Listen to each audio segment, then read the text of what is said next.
സജീവമായിട്ട് പങ്കെടുത്തു. പരിശുദ്ധ കുർബാനയിൽ നിന്ന് നമുക്ക് കിട്ടുന്ന പ്രഭാവരങ്ങളാണ് നമ്മുടെ ജീവിതത്തെ ഏറ്റവും മോടി പിടിപ്പിക്കുന്നത് എന്ന് നമുക്കെല്ലാവർക്കും അറിയാം.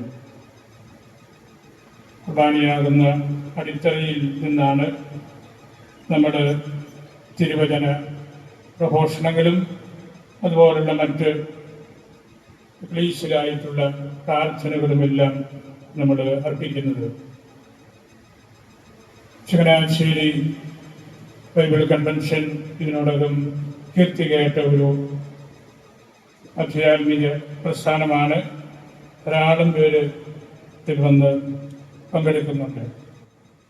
ഞാൻ നമ്മളുടെ കുടുംബങ്ങളെക്കുറിച്ചും നമ്മളുടെ ഉത്തരവാദിത്തങ്ങളെക്കുറിച്ചുമുള്ള ഒന്ന് രണ്ട് ഓർമ്മപ്പെടുത്തലുകൾ മാത്രമേ നടത്തുന്നുള്ളൂ. ദൈവത്തോടൊപ്പം നടക്കുന്ന മനുഷ്യന്റെ കഥയാണല്ലോ പ്രതീക്ഷ നമ്മളോട് പറയുന്നത്. ആദ്യ മാതാപിതാക്കള് ദൈവത്തിന്റെ കരം പിടിച്ച പ്രതീക്ഷയിലൂടെ പുലാത്തിയിരുന്നു എന്നുള്ളത് അനശ്വരമായ ഒരു കാഴ്ചപ്പാടാണ്. എന്നും നമ്മൾ വീണ്ടും ജനിക്കേണ്ട ഒരു വലിയ ആധ്യാത്മിക സാഗരമായിട്ട് അത് നിൽക്കുകയാണ്. നമ്മുടെ വീടുകളും ഇടവകകളുമൊക്കെ ഇത്തരം പ്രതീക്ഷകളാണ്. ദൈവത്തിൻ്റെ കരം പിടിച്ച് നടക്കുകയും ഓടുകയും വിശ്രമിക്കുകയും ചെയ്യുന്ന കുടുംബങ്ങളായിട്ട് നാം എല്ലാവരും മാറണം. ദൈവാനുഗ്രഹത്താല് നമുക്ക് തിരക്കേടില്ലാത്ത വിധത്തിൽ ഈ അതിരൂപതയിൽ കുടുംബ സംവിധാനങ്ങളും കുടുംബങ്ങളെ കുറിച്ചുള്ള കാറ്റഗീസിസുമൊക്കെ നല്ലതുപോലെ നടക്കുന്ന ഒരിടമാണ്. പരക്കെ ഒരു പറച്ചിലുണ്ട്, ഒരു വീട്ടിനുള്ളിൽ 2 ഡിക്ഷണറികളാണ് ഉണ്ടാകേണ്ടത്.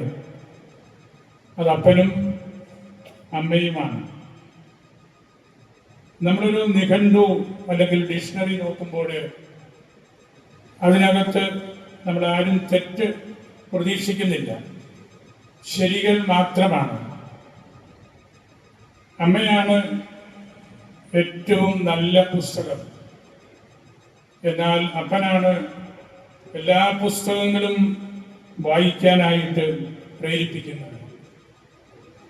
അതുകൊണ്ട് മാതാപിതാക്കള് കുടുംബത്തിൽ മക്കളോടുള്ള അവരുടെ ഉത്തരവാദിത്വം എത്ര ഗൗരവകരമായിട്ട് നമ്മൾ നിർവഹിക്കണം എന്ന് ഞാൻ പ്രത്യേകം പറയേണ്ടതില്ല.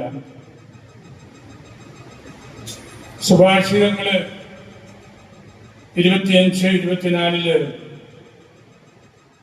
കലഹപ്രിയരായ അല്ലെങ്കിൽ കലഹക്കാരിയായ ഭാര്യയോടൊത്ത് വീട്ടിനുള്ളിൽ കഴിയുന്നതിനേക്കാൾ മെച്ചം തട്ടിൻപുറത്ത് ഒരു കോണിൽ ഇരുട്ടിൽ കഴിഞ്ഞുകൂടുന്നതാണ്.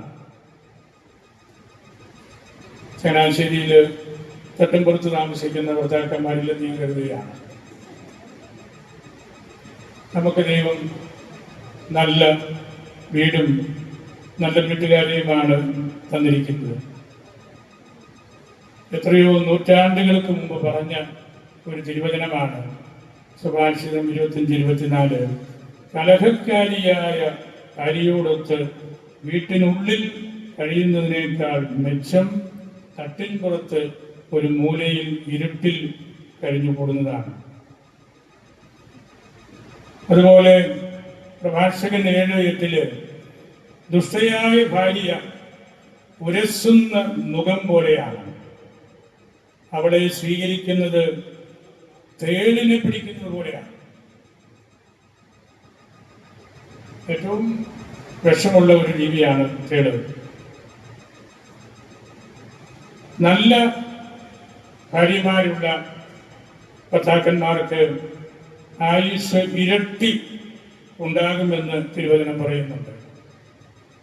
നമ്മുടെ ചേട്ടന്മാർക്കൊക്കെ നല്ല ദീർഘായുസ്സുള്ളതിൻ്റെ കാരണവും അത് തന്നെയാണ്.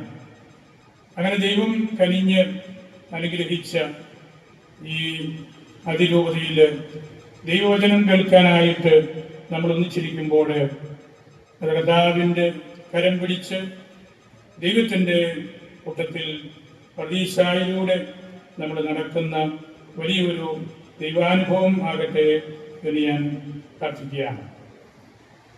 ഇന്നത്തെ സുവിശേഷത്തിൽ 2 യജമാനന്മാര്, അതേ തുടർന്നുള്ള നമ്മുടെ ജീവിതത്തിൻ്റെ ആഭിമുഖ്യങ്ങൾ അത് കർത്താവ് നമ്മോട് പറഞ്ഞു.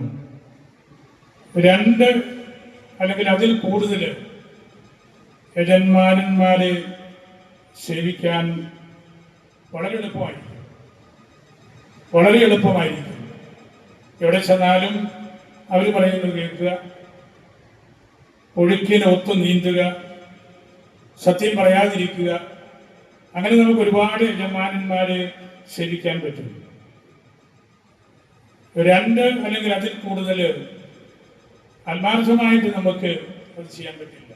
ഒറ്റ യജമാനനെ സേവിക്കുക എന്നുള്ള ആ ഒരു വലിയ പ്രയാസം പിടിച്ച ജോലിയാണ് ക്രൈസ്തവ ജീവിതം. നമുക്ക് ഒറ്റ മാസ്റ്റർ ഷെപ്പേർഡേ ഉള്ളൂ, ഒരു യജമാനനേ ഉള്ളൂ, അത് ഈശോയാണ്. ഈശോയെ കൂട്ടുപിടിച്ച് ജീവിക്കുമ്പോൾ നമുക്കുണ്ടാകാവുന്ന ബുദ്ധിമുട്ടുകളും പ്രയാസങ്ങളും വളരെയാണ്.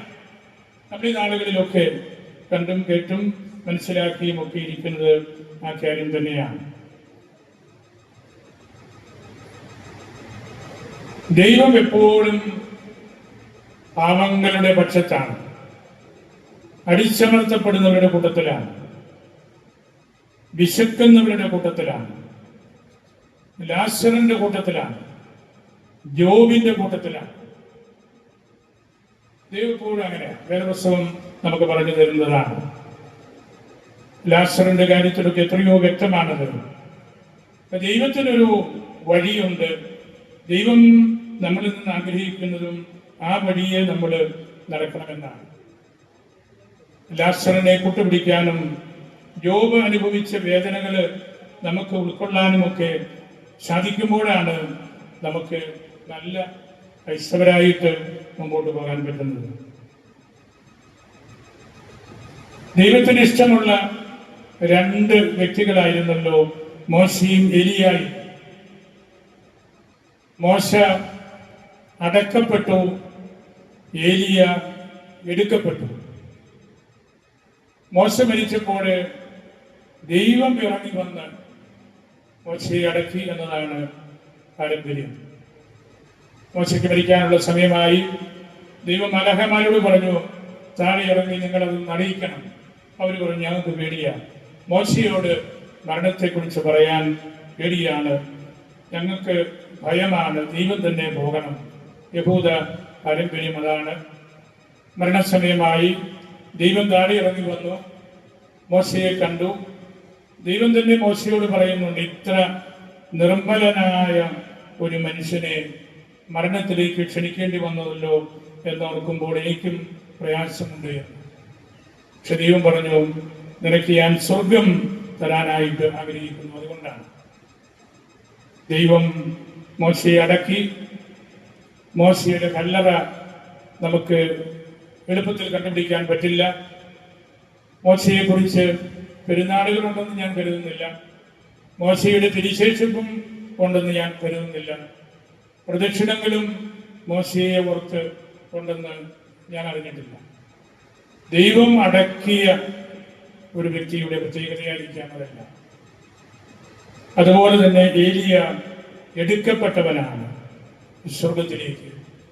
സ്വർഗത്തിലേക്ക് എടുക്കപ്പെടുകയും ദൈവം സംസ്കാര കർമ്മം നടത്തുകയും ചെയ്ത വലിയ പ്രവാചകന്മാരുടെ ആ ഒരു തുടർച്ചയിലാണ് നമ്മളും ജീവിക്കുന്നതും പെരുമാറുന്നതുമെല്ലാം. നമ്മൾ പലപ്പോഴായിട്ട് നമ്മുടെ ശുശ്രൂഷകളിൽ നമുക്ക് പോരായ്മകൾ വന്നിട്ടുണ്ടാകാം. പലപ്പോഴും ഉപ്പായിട്ട് പ്രവർത്തിക്കേണ്ട നമ്മൾ ഷുഗറായിട്ട്, പഞ്ചസാരയായിട്ട് തരം താഴാറുണ്ട്. ഉപ്പ് പ്രിസർവേറ്റീവാണ്. എന്താണോ സമൂഹത്തിൽ അടിഞ്ഞു പോകാതെ ഇരിക്കേണ്ടത് അതിനെ സംരക്ഷിക്കുക എന്നതാണ് ഉപ്പിൻ്റെ ദൗത്യം. ഉപ്പാകേണ്ടവര് അവിടെ നിന്ന് മാറി നല്ല വാക്കുകൾ പറഞ്ഞ് എന്നാൽ സത്യം പറയാതെ ജീവിക്കുന്നവരെയാണ് ഉപ്പിന് പകരം ഷുഗറായിട്ട് മാറുന്നവര് എന്നതുകൊണ്ട് ഉദ്ദേശിക്കുന്നത്. വീര്യമുള്ള വീഞ്ഞാകുന്ന സുവിശേഷം പഠിക്കുകയും പ്രസംഗിക്കുകയും ചെയ്യേണ്ടതിന് പകരം വളരെ കയ്പുള്ള വിനാഗിരിയായിട്ട് പലപ്പോഴും നമ്മൾ മാറുന്നുണ്ട്.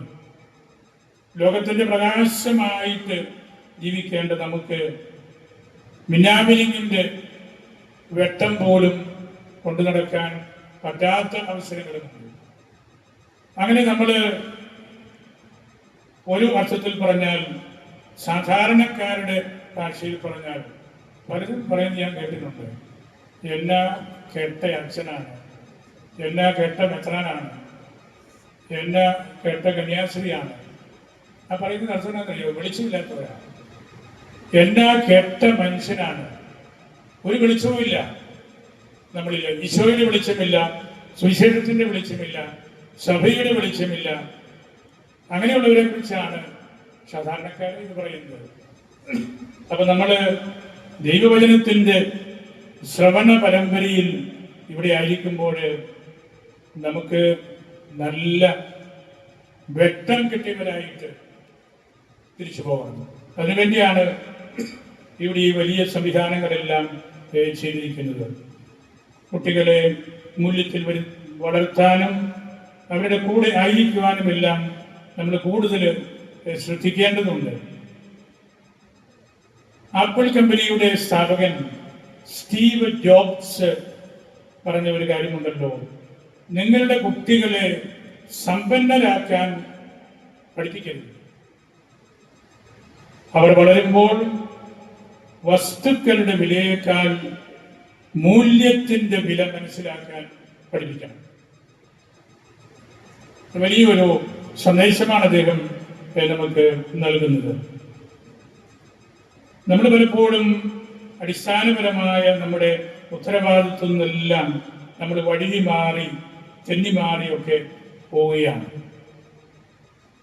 ദൈവവചന പ്രഘോഷണം നമ്മൾ കേൾക്കുമ്പോൾ പഴയ നിയമത്തിൽ ഇസഹാക്ക് ചെയ്തതുപോലെ മൂടിക്കളഞ്ഞ കിണറുകളെല്ലാം തെളിച്ചെടുക്കുന്ന ആ ആത്മീയ ശുശ്രൂഷയിലാണ് നമ്മൾ. ഒരു കിണർ എങ്ങനെയാണ് മൂടിപ്പോകുന്നത്? നാം ഓരോരുത്തരുമാകുന്ന കിണറുകളെ കുറിച്ചാണ് പറയുന്നത്.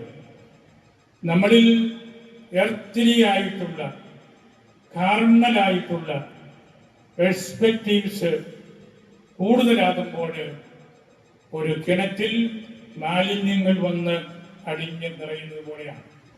മൂടപ്പെട്ട കിണറുകളെല്ലാം തെളിച്ചവനായിരുന്നു ഇസഹാക്ക്.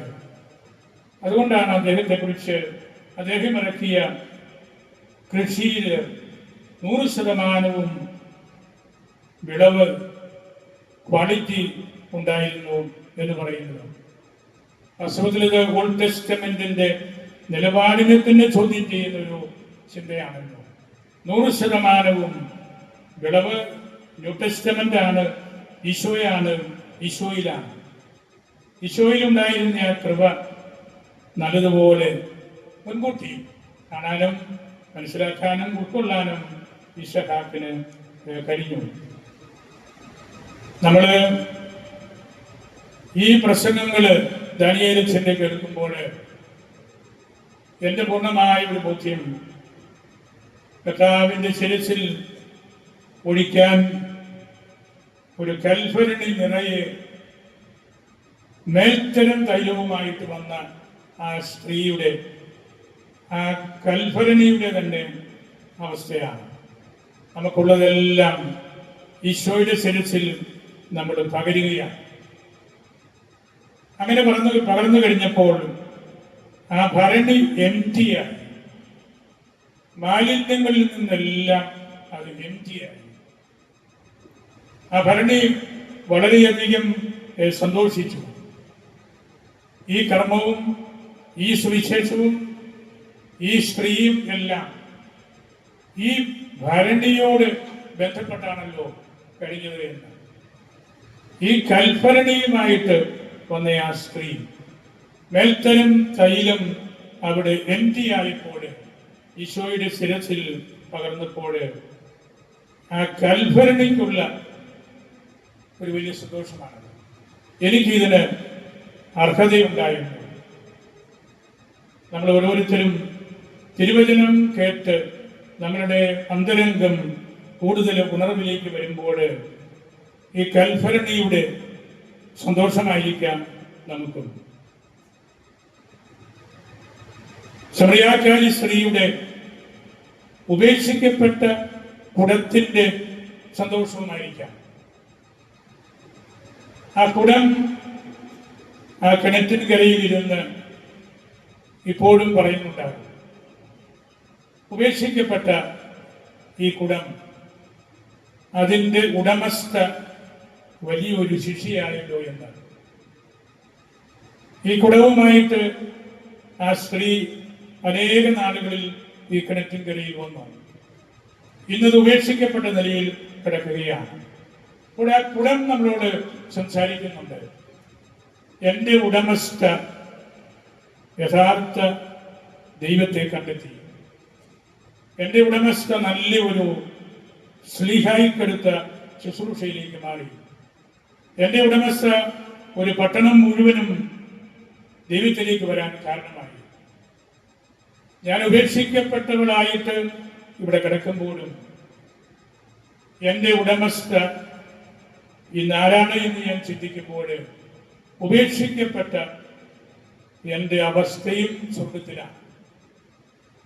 നമ്മളൊക്കെ എത്രയോ നിസ്സാരമായ കാര്യങ്ങൾ ചെയ്യുന്നവരും വളരെ ചെറിയ മനുഷ്യരുമാണ്. പക്ഷേ ഉപേക്ഷിക്കപ്പെട്ട ഈ കുടവും ശൂന്യമാക്കപ്പെട്ട ആ കൽഭരണിയും 100 മടങ്ങ് വിളവ് ഇറക്കിയ ഇസഹാക്കും എല്ലാം നമ്മുടെ ആധ്യാത്മിക ജീവിതത്തിൽ നമുക്ക് വലിയ മുതൽക്കൂട്ടാണ്. ഇന്ന് കുടുംബങ്ങളിൽ ഒരുപാട് പ്രതിസന്ധികളുണ്ട്. ജോൺ ബോൺ മാർപ്പാപ്പ ഇന്ത്യയിൽ വന്നപ്പോൾ നമ്മളെക്കുറിച്ച് വളരെ പ്രശംസിച്ച് സംസാരിച്ചു. ഭാരതീയരുടെ കുടുംബത്തിൽ ആശാവഹമായ ചില സവിശേഷതകൾ കാണാനാകും. ദമ്പതിമാരുടെ പരസ്പര വിശ്വസ്തത, സ്ത്രീയുടെ മഹത്വം, അവരുടെ ഉദ്യമങ്ങൾ, മാതാപിതാക്കൾക്ക് മക്കളോടുള്ള സ്നേഹാദരവ്, വിവാഹത്തിലെ പാരസ്പര്യത്തിൻ്റെ ഉത്തമാംശങ്ങൾ, കുട്ടികളുടെ സ്വഭാവവൽക്കരണത്തിലുള്ള പ്രത്യേകതകൾ എല്ലാം, ഇങ്ങനെ കുറേയെല്ലാം കാര്യങ്ങൾ മാർപ്പാപ്പ ഇന്ത്യയിൽ വന്നപ്പോൾ പറഞ്ഞു. നമ്മളത് സന്തോഷത്തോടെ കേട്ടു. നമുക്കതിൽ അഭിമാനമുണ്ട്. എന്നാൽ കുടുംബങ്ങൾ ഒരുപാട് വെല്ലുവിളികൾ ഇന്ന് നേരിടുന്നുണ്ട്. ഏറ്റവും വലിയ വെല്ലുവിളി എനിക്ക് തോന്നുന്നത് സ്നേഹം കുറയുന്ന അപ്പനും അമ്മയാണ്. വീട്ടിലെ മാതാപിതാക്കളുടെ ഇടയിലുള്ള അകൽച്ച ഇന്ന് വലിയൊരു പ്രതിസന്ധിയാണ്. നമ്മളൊക്കെ 10-12 അംഗങ്ങളുടെ വീടുകളിൽ താമസിച്ചവരാണ്. മുതിർന്നവരൊക്കെ, കുട്ടികൾ, മാതാപിതാക്കൾ, വല്യപ്പൻ, വല്യമ്മ, വലിയൊരു കൂടിവരവ് എപ്പോഴും വീട്ടിലുണ്ടായിരുന്നു. ഇപ്പോഴതെല്ലാം മാറി വളരെയധികം പ്രതിസന്ധികൾ നമ്മുടെ കുടുംബങ്ങളിൽ കാണുന്നുണ്ട്. അതിര് കടന്ന വ്യക്തി സ്വാതന്ത്ര്യം ഭാര്യയും ഭർത്താവും എടുക്കുമ്പോൾ, ആഗോളവൽക്കരണത്തിൻ്റെ എല്ലാ ആനുകൂല്യങ്ങളും വീട്ടിലേക്ക് എത്തിക്കുമ്പോൾ, മൂല്യങ്ങളെക്കുറിച്ച് സംസാരിക്കാണ്ടിരിക്കുമ്പോൾ, മോക്ഷത്തെക്കുറിച്ച് കുട്ടികളോട് പറയാത്ത മാതാപിതാക്കളുടെ എണ്ണം കൂടി വരുമ്പോൾ കുടുംബ പ്രാർത്ഥനയിൽ ശ്രദ്ധിക്കാത്ത മാതാപിതാക്കൾ വരുമ്പോൾ, പ്രായം ചെന്ന മാതാപിതാക്കളെ വീട്ടിനുള്ളിൽ തന്നെ അവഹേളിക്കുമ്പോൾ, മാധ്യമങ്ങൾക്ക് അമിത പ്രാധാന്യം കൊടുക്കുമ്പോൾ, അങ്ങനെ കുറേയേറെ കാര്യങ്ങൾ നമുക്ക് പറയാൻ പറ്റും. ഇതുപോലുള്ള നിരവധിയായ കാര്യങ്ങളിലൂടെ നമ്മളുടെ കുടുംബങ്ങൾ താഴെ പോകുന്നു. നമ്മുടെ വിചാരിച്ചന്മാര് ഒരുപാട് അധ്വാനിക്കുന്നവരാണ്. സിസ്റ്റേഴ്സ് പോലെ ഞങ്ങളുടെ യുവതിയിൽ എല്ലാ വീടുകളിലും സിസ്റ്റേഴ്സ് കയറി ഹോം മിഷൻ നടത്തി. ഒരു അത്ഭുതമാണ്. എല്ലാ വീടുകളും കയറി ഹോം മിഷൻ. അച്ഛന്മാരും വളരെയേറെ അധ്വാനിക്കുന്നുണ്ട്. ഒറ്റ ചോദ്യം മാത്രമേ എനിക്ക് ഇവിടെയും ചോദിക്കാനുള്ളൂ. നമ്മുടെ വിചാരിച്ചന്മാരുടെ ഹൃദയം നമ്മുടെ കുടുംബങ്ങളിലാണോ? അവരുടെ ചോദ്യമേ പ്രസക്തമായിട്ടുണ്ട്. നമ്മുടെ വിചാരിച്ചന്മാരുടെ ഹൃദയം നമ്മളുടെ കുടുംബങ്ങളിലാണോ? കുടുംബ കാറ്റഗൈസിസ് നന്നായിട്ട് നടത്താനായിട്ട് വിചാരിച്ചന്മാര് കൊച്ചന്മാരൊക്കെ നല്ലതുപോലെ പരിശ്രമിക്കുന്നുണ്ടോ? എന്തുമാത്രം വിഘടന ചിന്തകള്, വിശ്വാസത്തിലെ വീഴ്ചകള് എല്ലാം ഉണ്ടാകുന്നു. പഴയ നിയമത്തില് ഹേലി എന്ന അപ്പന്റെ 2 പോരായ്മകളാണല്ലോ എടുത്തു പറയുന്നത്. ഒന്ന്, ദൈവത്തിന്റെ സ്വരം കേൾക്കാൻ അദ്ദേഹത്തിന് സമയമില്ലായിരുന്നു. 2, മക്കളെ തിരുത്താൻ അദ്ദേഹത്തിന് കഴിവില്ലായിരുന്നു. ഈ 2 പോരായ്മകള് നിസ്സാരമായ കാര്യമല്ല. ദൈവത്തെ കേൾക്കാൻ സമയമില്ലാത്ത ഒരപ്പൻ, മക്കളെ തിരുത്താൻ കഴിവില്ലാത്ത അപ്പൻ, അവിടെ കുടുംബം തകരും.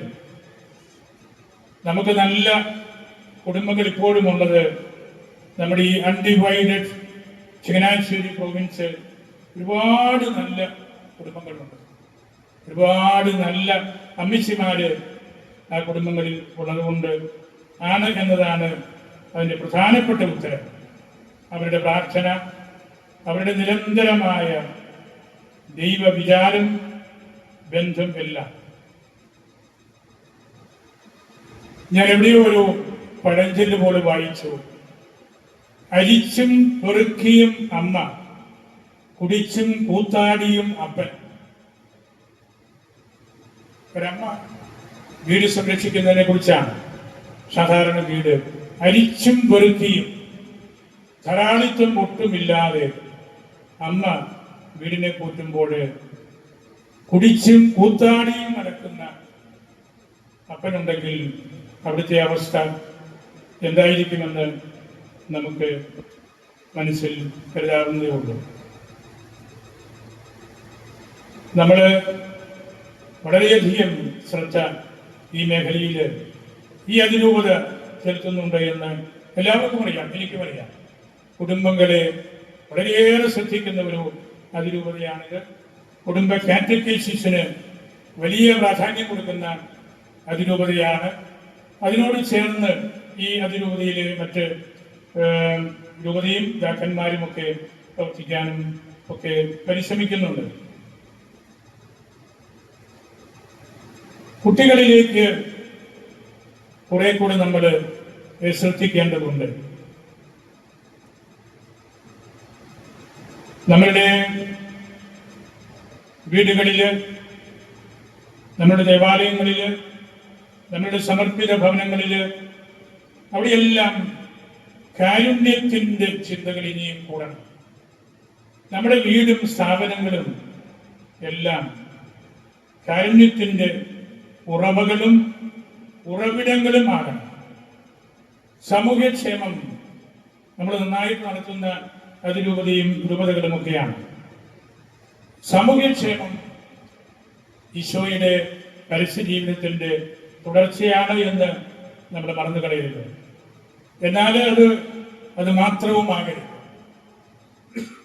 മനുഷ്യനെ കുറിച്ച് മാത്രം ചിന്തിച്ച് ആ കാര്യങ്ങൾക്ക് അമിത പ്രാധാന്യം കൊടുക്കുമ്പോഴും നമ്മൾ വഴിതെറ്റി പോവുകയാണ്. നമ്മുടെ ജൂബിലിയിലാണ്, ഈശോ പിറന്നതിൻ്റെ ജൂബിലിയാണ്. ആദ്യത്തെ സൂനകദോസിൻ്റെ 1700-ാം വർഷം ജൂബിലിയാണ്. അവിടെ നമ്മളൊരു കാര്യം മനസ്സിലാക്കണം.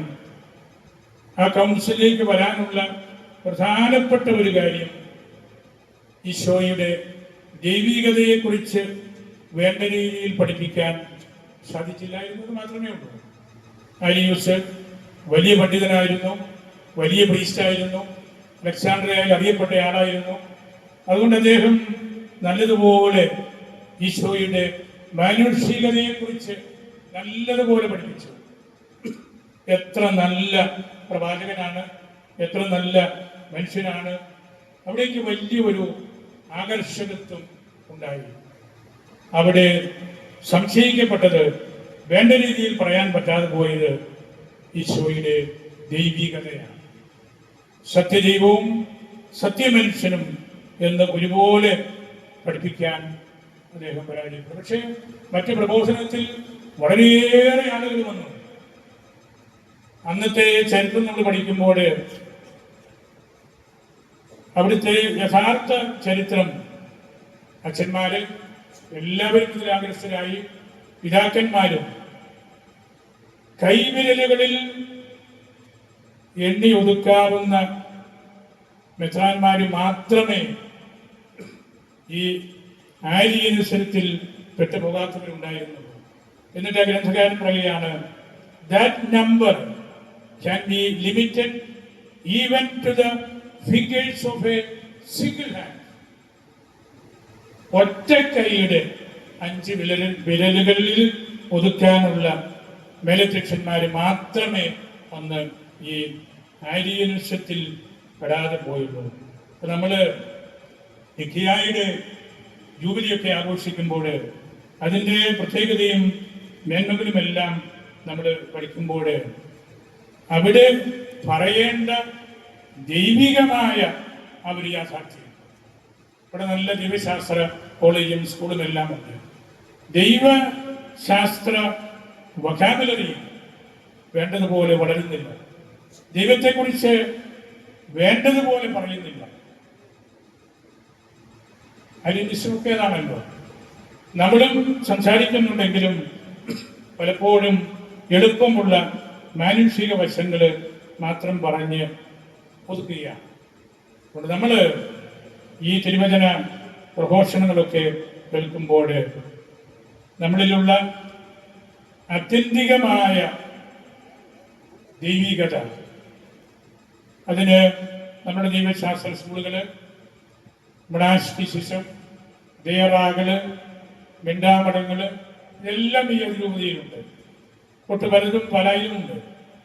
സുറിയാനി ഭാഷാ പഠനാകേന്ദ്രം, അങ്ങനെയെല്ലാം നമ്മൾ ഈ ആരാധനാക്രമത്തിൻ്റെ മഹാത്മ്യം മനസ്സിലാക്കുകയും ദൈവഭാഷ കൂടുതൽ സംസാരിക്കാനായിട്ട് പരിശ്രമിക്കുകയും ചെയ്യണം.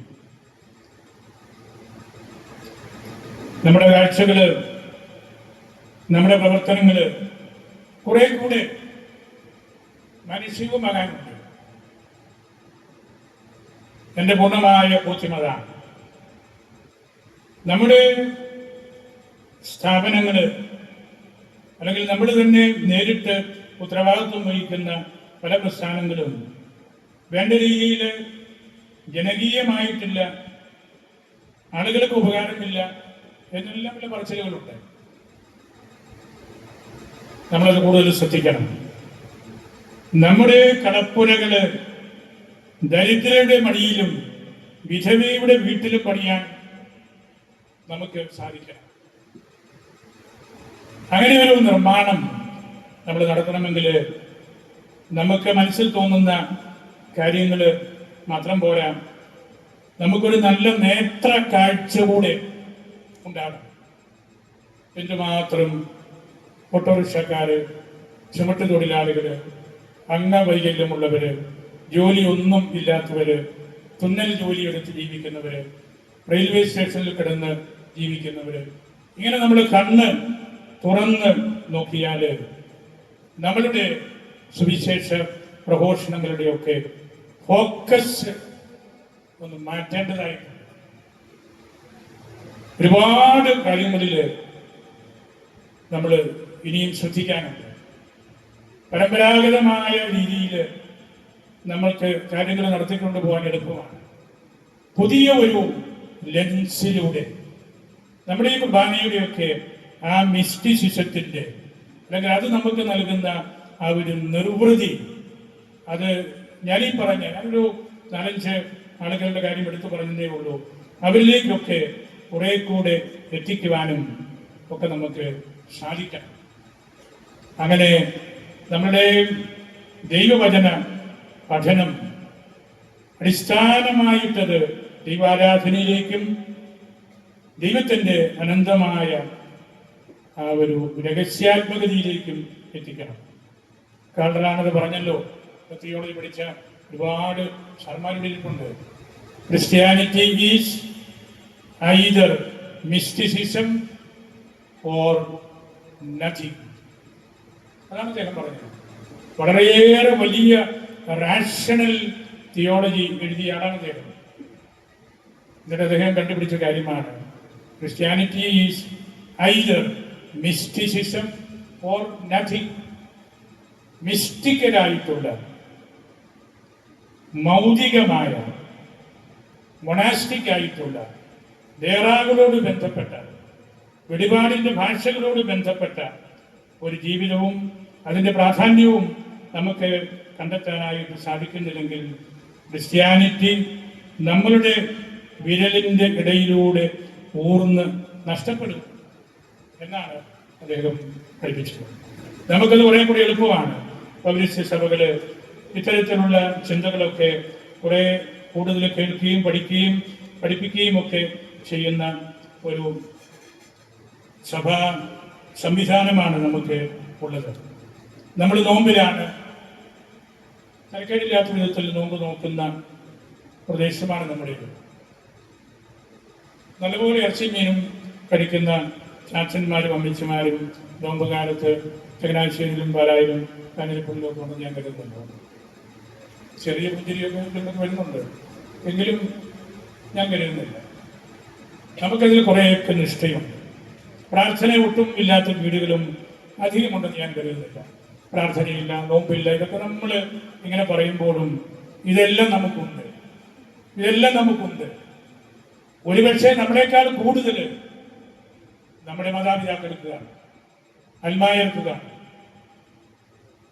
അതുകൊണ്ട് നോമ്പൊന്നുമില്ല, പ്രാർത്ഥനയില്ല എന്നൊക്കെ നമ്മൾ അധികം പ്രഘോഷിക്കുന്നത് സൂക്ഷിച്ചു വേണം. പ്രാർത്ഥിക്കുന്ന മാതാപിതാക്കളും നോമ്പെടുക്കുന്ന മാതാപിതാക്കളും ഉള്ളതുകൊണ്ടാണ് നമുക്ക് പിടിച്ചു നിൽക്കാൻ സാധിക്കുന്നത്. ഞാൻ ഉപസംഹരിക്കട്ടെ. നിനിവേയിലെ ഇശഹാക്കിൻ്റെ ഒരു ചിന്ത പറഞ്ഞ് ഞാൻ അവസാനിപ്പിക്കുകയാണ്.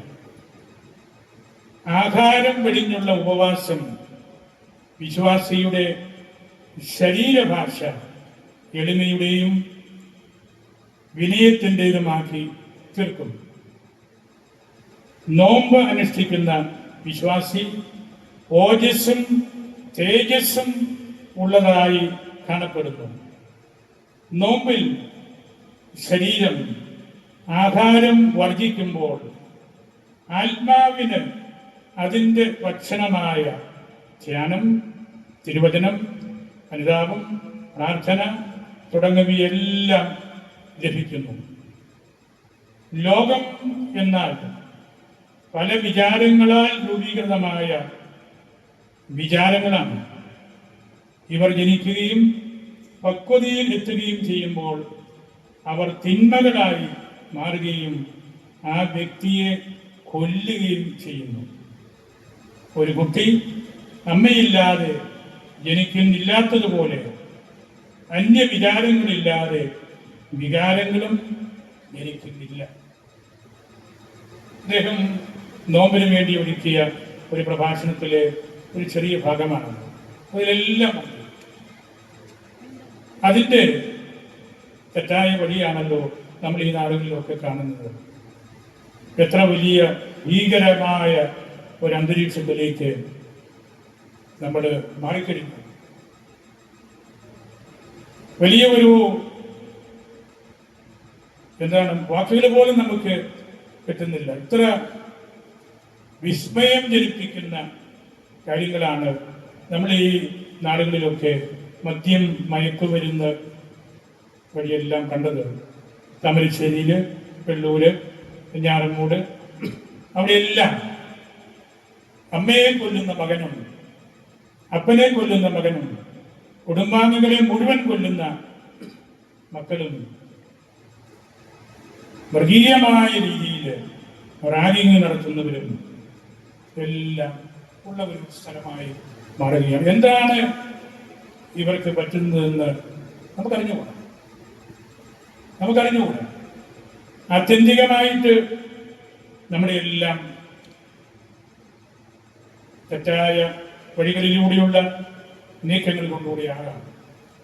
ഒരു കുഞ്ഞിന് വീട്ടിൽ അപ്പനും അമ്മയും വേണ്ട സ്നേഹം കൊടുക്കുന്നില്ല, അവൻ ആൾക്കൂട്ടത്തിലിരുന്ന് ഏകാന്തത അനുഭവിക്കുകയാണ്, സഹോദരങ്ങൾ തമ്മിൽ ബന്ധമില്ല. അങ്ങനെയുള്ള പ്രയാസമെല്ലാം സ്കൂൾ ക്യാമ്പസിൽ വന്ന് തീർക്കാനായിട്ട് പരിശ്രമിക്കുകയാണ്. അധ്യാപകരും ഒഴിഞ്ഞു മാറുകയാണ്. പണ്ടൊക്കെ ഒരു സാറ് എന്ന് പറഞ്ഞാൽ കയ്യിൽ ചൂരൽ വടിയുള്ള ആള് എന്നായിരുന്നു അർത്ഥം. പിന്നെ അതുകൊണ്ട് വലിയ കേസാണ്. ചൂരൽ വടി പോയിട്ട് ഒരു ഈർക്കൽ കൈയുണ്ടെങ്കിലും ചിലപ്പോൾ സാറ് അകത്താണ്. അങ്ങനെയുള്ള വ്യത്യാസങ്ങളെല്ലാം നമ്മുടെ സമൂഹത്തിൽ വന്നുപോയി. ആർക്കും ആരെയും തിരുത്താൻ ശക്തിയില്ലാത്തതുപോലെ പോവുകയാണ്.